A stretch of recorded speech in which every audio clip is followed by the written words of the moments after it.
একদিন কুরুক্ষেত্রের মাঠে অর্জুন এবং দুর্যোধন আমার দুটো হস্ত ধরে টানাটানি করছে। অর্জুন বলছে কৃষ্ণ তুমি আমার, আর দুর্যোধন বলছে কৃষ্ণ তুমি আমার। এবার তো আমি মহাসংকটে পড়ে গেলাম। আমি কার হব, কার দলে যাব, তা তো আমি একটু যাচাই করব। আমি যাচাই করব বলি আমি তাদেরকে একটি পরীক্ষা দিয়েছিলাম। সেটা কি? আমি বলেছিলাম যে আমি তো একা কৃষ্ণ, আমি দুজনের হতে পারি না, আমি যে কোনো একজনের হব। তো কার হব? যেজন আমাকে ভালো করে বুঝতে পারবে আমি তার হব। এবার কি করছি গো, ভগবান শ্রীকৃষ্ণ বলছে অর্জুন দুর্যোধন শোনো, আজকে তোমাদের কারো আমি হব না, আমি কাল হব। আমি আজ রাতে নিদ্রায় যাব, কাল প্রভাত সময়ে নিদ্রা ভঙ্গ করি, আগে যার বদন দর্শন করব আমি তার হব, তার দলে গিয়ে যুদ্ধ করব। নিতাই গৌর হরি হরি বল। তো এবার ভগবান শ্রীকৃষ্ণ আমার নিদ্রায় মগ্ন হয়ে আছি, আর বাবা এদিকে দুর্যোধন সারাটা রাত্র চটপট করছে। কেন? বলি কখন প্রভাত হবে, কখন আমি কৃষ্ণের কক্ষে যাব। এবার যেই না প্রভাত হতে যাচ্ছি, কিছুক্ষণ আগে দুর্যোধন আমার ছুটে চলেছে কৃষ্ণের কক্ষে। সেখানে গিয়ে সারাটা গড় খুঁজতে শুরু করলো। কি খুঁজছে বাবা? হ্যাঁ, কৃষ্ণকে? কি গো মা, কৃষ্ণকে খুঁজছে না? কৃষ্ণকে তো দেখতেই পাচ্ছি যে কৃষ্ণ বিছানার মধ্যে শুয়ে আছে, কিন্তু খুঁজছি যে আমি বসবোটা কোথায়, আমি কোথায় বসবো, কোথায় বসলে কৃষ্ণ আমায় দেখতে পাবে। আর মনে মনে ভাবছি কৃষ্ণ তো আমায় বলে এসেছে যে আমি আসবো, আমি আসবো বলে জানি, বলে আমি বসার জন্য কি একটি জায়গা রাখতে পারলো না। যেই চাওয়া সেই মুহূর্তে দেখতে পাচ্ছি ভগবান যেখানে শুয়ে আছে তার মস্তকের পাশে একটা রত্নের সিংহাসন রাখা। দুর্যোধন আমার বলছে বাবা, যেই চাওয়া সেই তো পেয়ে গেল। এবার শীঘ্র করে সেই আসনের মধ্যে বসেছি, সেই সিংহাসনে বসেছি, আর পায়ের উপরে পা তুলেছে। পায়ের উপরে পা তুলে জিরজির করে নাড়াতে শুরু করলো। আর দুর্যোধনের চরণ তলে ছিল ভগবান শ্রীকৃষ্ণের মস্তক। সেই মস্তকের পাশ দিয়ে যখন চরণটা নাড়াচ্ছি, সেই চরণের ধুলিটা পড়ছে কোথায়? ভগবান শ্রীকৃষ্ণের মস্তকে। ভগবান অন্তর্যামী, ভগবানকে আর নিদ্রায়। ভগবান মনে মনে ভাবছে বা এই হচ্ছে ভক্ত, এ কেমন ভক্ত রে, এই জগতে আমাকে কেউ তো চরণ তুলে দিতে পারেনি, দিয়েছে কে? শুধু ব্রজগোপী, একমাত্র ব্রজগোপী আমায় চরণের ধুলি দিয়েছিল। সেটি ভালোবাসা, ভক্তি, প্রেম। কিন্তু দেখো আজ দুর্যোধন আমাকে চরণের ধুলি দিচ্ছে, কিন্তু সেটা ভক্তি নয়, অহংকারের ধুলি দিয়েছে আমার মস্তকে। এদিকে অর্জুন বাবা এমন ভাবে নিদ্রায় মগ্ন ছিল, কখন যে প্রভাত হয়েছে বুঝতেই পারেনি। হঠাৎ চমকে উঠেছে, একই প্রভাত হয়ে গেল, এই যে প্রভাত হয়ে গেল, তাহলে আমি কি আর আমার কৃষ্ণের সঙ্গে দেখা করতে পারবো না? আমার যে মনে মনে বাসনা ছিল যে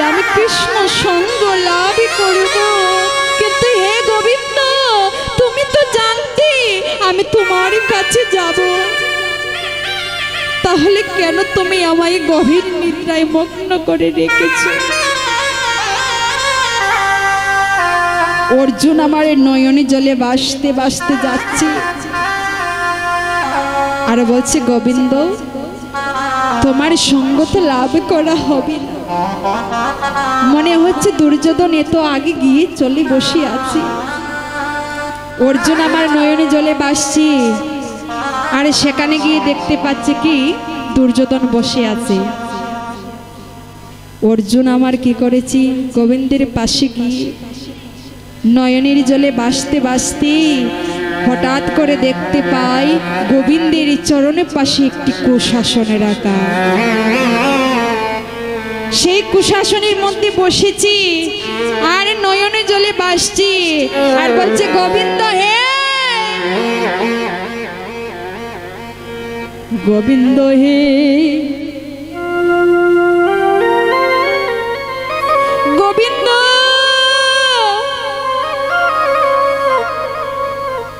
আমি যে তোমার সঙ্গ চেয়েছিলাম, এ তোমার কেমন পরীক্ষা? আমায় কালে ঘুমে এমন ভাবে জড়িয়েছিলি, গগনে প্রভাত হয়েছে আমি তো আর বুঝতে পারিনি। তাহলে কি তোমার সঙ্গ লাভ করা হবে না? অর্জুন আমার নয়নে জলে ভাসছে, সেই নয়নের জলে পড়েছে কোথায়? ভগবান শ্রীকৃষ্ণের চরণে। দেখুন বাবা, একে ভক্ত দিচ্ছে চরণ দুলি, আরেকটি ভক্ত দিচ্ছে নয়নের জল। ভগবান কোনটা ভালোবাসে? হ্যাঁ, এই জগতে ভগবান দুটো জিনিস সহ্য করতে পারে না। এক হলো কোন ভক্তের মনে অহংকার, আর দুই হলো কোন ভক্তের নয়নের জল। আজ অর্জুন আমার কৃষ্ণকে বলছে, কৃষ্ণ হে, তোমার সঙ্গ ছাড়া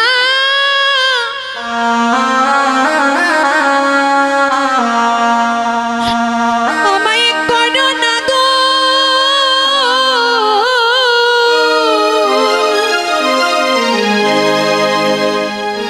তোমার সঙ্গ ছাড়া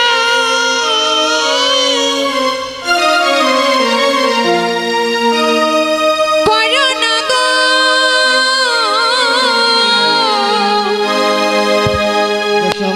তোমার সঙ্গ ছাড়া আমায় করো না গো,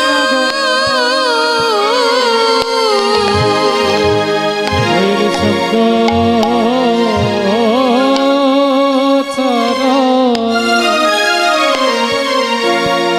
ছাড়া করো না গো, বলিয়ে জন্মে নয়, জন্মে জন্মে সঙ্গ ছাড়াই আমায় করো না গো,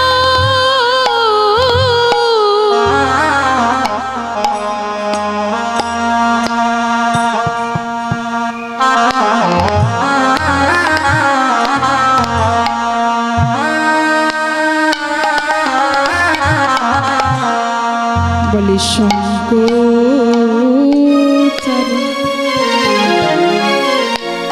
করো না গো,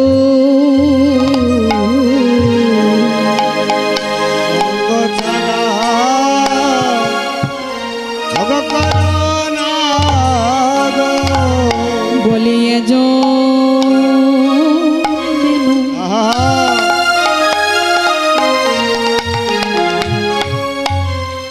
আমায় জন্মে জন্মে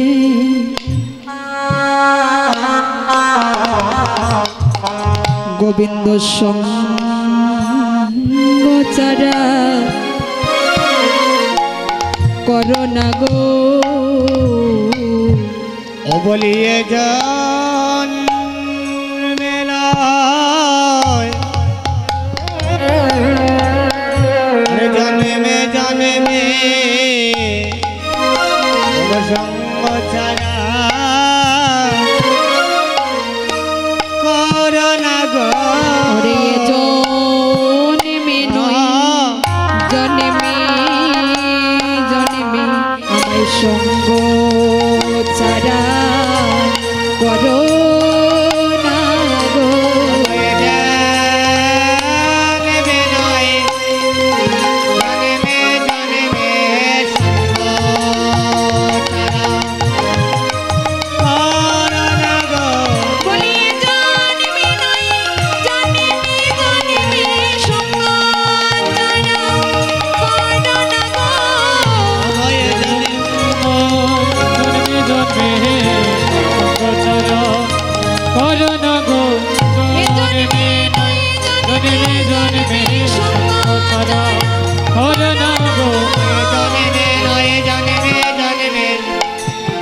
সঙ্গ সারা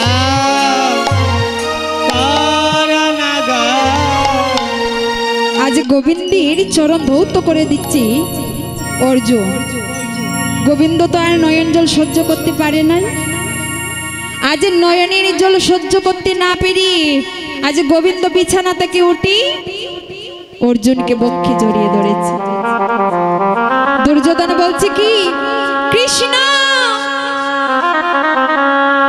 তুমি চলো না ভাই, তুমি না বলেছিলি তুমি আগে যাকে দেখতে পাবে তুমি তার হবে। গোবিন্দ আমি তো আগেই এসেছিলাম, কেন তুমি আমার হলি না? ওরে দুর্যোধন, তুই যে আমায় অহংকারের চরম দুলি দিয়ে ডেকেছিস, আর দেখ চেয়ে দেখ আমার ভক্ত অর্জুন আমাকে কেমন করে নয়নে জল দিয়ে ডাকছে।